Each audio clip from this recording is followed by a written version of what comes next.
The ICEVI, the Nippon Foundation Mathematics Package for Teachers video series, Abacus as a Mathematical Tool. Title of the video: Division of 2-digit dividend by 2-digit divisor, revising the assumed quotient.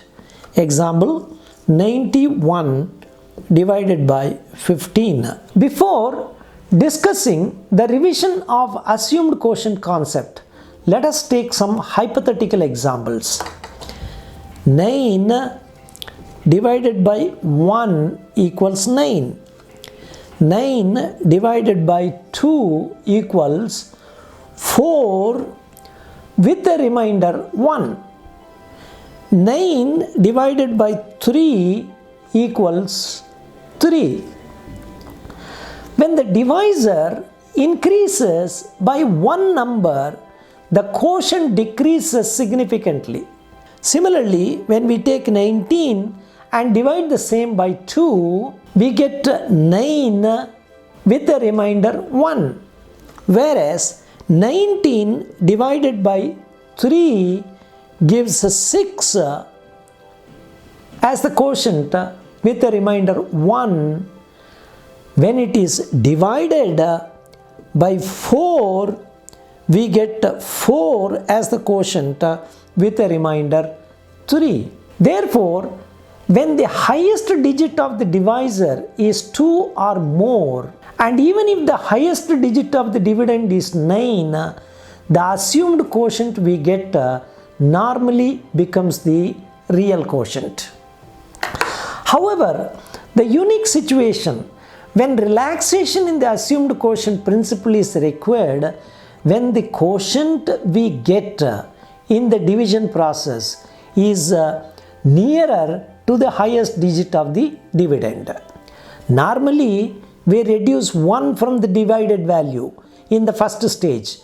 But when we deal with the situations where the quotient at the first stage of the division is nearer or equal to the highest digit of the dividend, reduction of 2 or more may be necessary. Do we have to be too accurate in deciding whether we have to reduce 2 or 3 or 4 from the divided value to get the assumed quotient? Take a number which is little over mid value and it is safe, and if the assumed quotient is not the real quotient, we need not reset the problem and make amendments in the quotient itself to get the correct result. Let us demonstrate this with example 91 divided by 15. Let us treat 5 as the assumed quotient and we set the same in the thousands column. Now let us multiply 5 with 15, that is 5 multiplied by 1, which is 0.5, that should be subtracted from 9 in the tens column.